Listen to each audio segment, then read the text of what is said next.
Hello everyone, welcome to the next video of our C++ series। तो ये हमारा second lecture है इस सीरीज का और इसमें हम लोग देखेंगे इंट्रोडक्शन टू C++ और इसमें हम ये देखेंगे कि हमें C++ क्यों पढ़ना चाहिए, क्या फ़ायदा है इससे पढ़ने का और अपना पहला प्रोग्राम लिखना सीखेंगे C++ में। तो शुरू करते हैं। तो ये थोड़ा सा C++ की हिस्ट्री देख लेते हैं।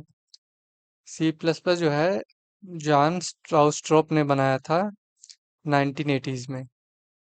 और इससे पहले एक सी लैंग्वेज होती थी, जो कि बेल लैब्स में यूज होती थी, उसका एक्सटेंशन है ये। ठीक है। अब हम देखते हैं कि क्यों पढ़ना चाहिए सी प्लस प्लस। इतनी सारी लैंग्वेजेस हैं, पाइथन है, जावा है, तो फिर सी प्लस प्लस क्यों पढ़ें।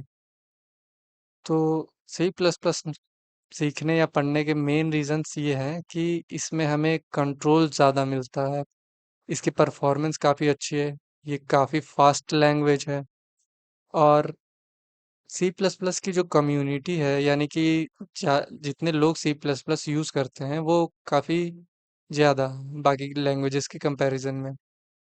और इसमें जो है ऑब्जेक्ट ओरिएंटेड प्रोग्रामिंग, जो कि हम आगे पढ़ेंगे, इसका सिंपल सा ये मतलब है कि सी प्लस प्लस में हर हमें क्लासेस और ऑब्जेक्ट्स का फीचर मिलता है। इससे क्या होता है कि हमारा कोड रीयूजेबल हो जाता है। अभी बस इतना समझ लीजिए आप। बाकी जब हम लोग ऑब्जेक्ट ओरिएंट प्रोग्रामिंग यानी ऊप्स पढ़ेंगे तब देखेंगे इसके बारे में डिटेल में कि क्या होता है। हाँ, और स्ट्रॉन्ग कम्युनिटी ये तो बता ही दिया कि ज़्यादा ज़्यादा नंबर में लोग सी प्लस प्लस यूज़ करते हैं, तो कोई भी अगर प्रॉब्लम हो तो इसका सॉल्यूशन फाइंड करना बहुत आसान है, सी प्लस प्लस यूज़र हैं आप तो। और कुछ इसके रियल वर्ल्ड एप्लीकेशंस देखा जाए सी प्लस प्लस कहाँ यूज़ होता है, तो क्रोम ब्राउज़र सब लोग यूज़ करते ही होंगे लगभग, उसमें यूज़ होता है। एडोब के कुछ ऐप्स में यूज़ होता है। अनरियल इंजन जो कि एक गेम डेवलपमेंट इंजन है, उसमें यूज़ होता है। अब हम देखते हैं पहले सी प्लस प्लस के एक बेसिक प्रोग्राम का स्ट्रक्चर, कि एक प्रोग्राम दिखता कैसे है। तो ये जो दिख रहा है, ये इतना पार्ट, ये होता है सी प्लस प्लस का एक प्रोग्राम। और हम जितनी भी चीज़ें करते हैं वो ये मेन है, ये एक फंक्शन है। जिस भी कीवर्ड के आगे ये तो ब्रैकेट लग जाए, इसका मतलब कि वो एक फंक्शन है। अभी फंक्शन हम डिटेल में देखेंगे क्या होता है, लेकिन सी प्लस प्लस पे सब कुछ इस मेन फंक्शन के अंदर ही डिफाइन होता है। इसी के अंदर हम सारा कोड लिखते हैं। अभी सी आउट क्या है, ये दो ग्रेटर देन का साइन क्या है, ये कॉमा क्यों है, ये सब भी हम देखेंगे अभी। नेम स्पेस कैसे है, या स्ट्रिंग का मतलब क्या है। तो जो ये फर्स्ट लाइन है, हैश इंक्लूड आयोस्ट्रीम, इसका मतलब है कि ये एक प्री प्रोसेसर डायरेक्टिव है। अब प्री प्रोसेसर डायरेक्टिव मतलब क्या है? प्री प्रोसेसर डायरेक्टिव का मतलब ये है कि हमें इनपुट आउटपुट करवाने के लिए कुछ फंक्शंस प्रोवाइडेड है, जो कि पहले से बनाए रखे हैं सी प्लस प्लस की फाइल्स में। तो उनको अपने प्रोग्राम में यूज करने के लिए हम इन pre processor directive hash include iostream लिखते हैं। अब यूजिंग नेम स्पेस एसटीडी, इसका क्या मतलब है? अब सी प्लस प्लस का सिंटैक्स जो है, हमें कोई भी फंक्शन यूज करने के लिए एसटीडी लिख के हम कहाँ से उसे ले रहे हैं वो लिखना पड़ता है। तो अगर हम नेम स्पेस लिखते हैं तो हमें ये एसटीडी नहीं लिखना पड़ता है। और मेन क्या है? मेन एक फंक्शन है ही, और इसके आगे ये इंट क्या है? तो किसी भी फंक्शन के आगे उसका रिटर्न टाइप लिखा होता है।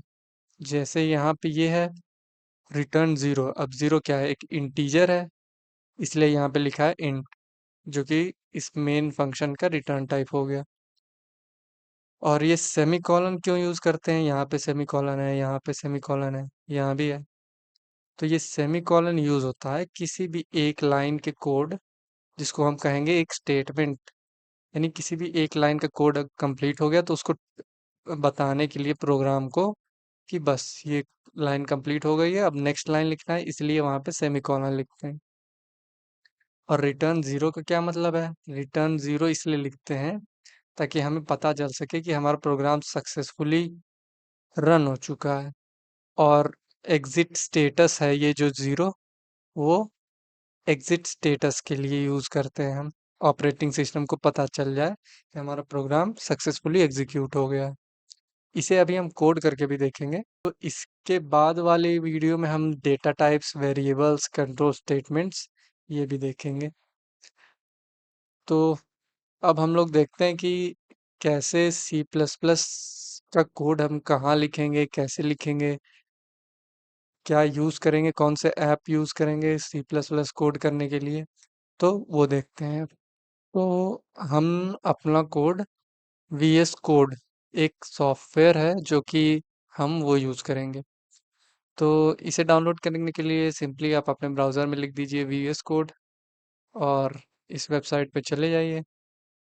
फिर यहाँ से आप अपने सिस्टम के हिसाब से डाउनलोड कर लीजिए। मैंने पहले से ही डाउनलोड कर लिया है तो मैं डाउनलोड नहीं करूँगा। अब सिर्फ VS कोड डाउनलोड करने से नहीं होगा, हमें एक इसका कंपाइलर भी डाउनलोड करना होगा। अब कंपाइलर क्या करता है? कंपाइलर जो है हमारे कोड को, समझ लीजिए कि वो मशीन को समझाता है कि हमारा कोड क्या कर रहा है।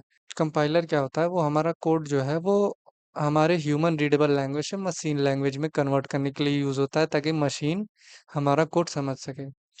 तो उसके लिए हम बस यहाँ पे लिख सकते हैं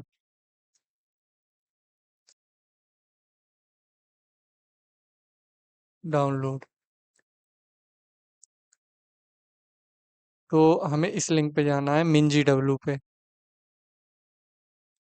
और यहाँ से जाके हमें इस डाउनलोड बटन से ये डाउनलोड कर लेना है। मैंने ये भी पहले से ही कर रखा है तो मैं नहीं करूँगा।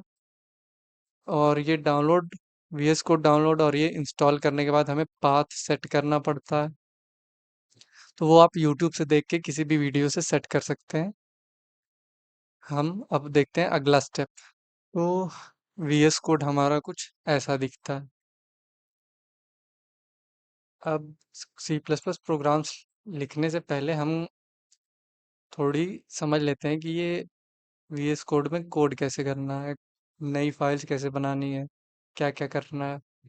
तो जैसे आपने MS वर्ड यूज़ किया होगा, MS एक्सेल यूज़ किया होगा, सेम वैसे ही ये इसका उसका टॉप का बार है जहाँ पे फाइल हम न्यू फाइल क्रिएट कर सकते हैं यहाँ से भी, या फिर हम यहाँ क्लिक करके भी न्यू फाइल क्रिएट कर सकते हैं।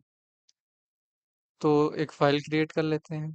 डॉट एक्सटेंशन देने के बाद हम या तो dot C plus plus extension use कर सकते हैं या डॉट CPP लिख के भी छोड़ सकते हैं। डॉट CPP लिख के एक फाइल बनाते हैं, हैश इंक्लूड और आईओस्ट्रीम। अभी आपने देखा होगा ये सजेशंस आ रहे थे मुझे कोड लिखने के लिए, तो वो कहाँ से आएंगे? वो लिखने के लिए हम एक्सटेंशन में जाके सी प्लस प्लस लिखेंगे तो हमें ये इंटेलिसेंस नाम का एक एक्सटेंशन दिखेगा। ये हम जाके इंस्टॉल कर सकते हैं, यहाँ क्लिक करके आप लोग कर लीजिएगा तो आप में भी सजेशंस आने लगेंगे। ये हो गया हमारा प्रोग्राम। अब हम हमारा अगला लाइन था यूजिंग नेम स्पेस std। अब हम वो लिखते हैं यूजिंग नेम स्पेस std। फिर हमें मेन फंक्शन बनाना था इंट टाइप का, इंट मेन, ये इसके करली ब्रैकेट और रिटर्न स्टेटमेंट, रिटर्न 0। तो अब ये हमारा पहला प्रोग्राम है। अभी हम ये प्रोग्राम कुछ कर तो रहा नहीं है तो हमें पता कैसे चलेगा कि ये सही है या नहीं। तो उसके लिए हम यहाँ से रन कोड करके देख सकते हैं। तो ये जो हमारा आउटपुट है हेलो वर्ल्ड, ये प्रिंट होके हमें दिख जाएगा। तो बस इस वीडियो के लिए इतना ही। इसमें हम लोगों ने सीखा कि C++ के एक प्रोग्राम का स्ट्रक्चर क्या होता है और कैसे प्रोग्राम रन करेंगे, कहाँ रन करेंगे। तो बस इस वीडियो के लिए इतना ही। मिलते हैं नेक्स्ट वीडियो में।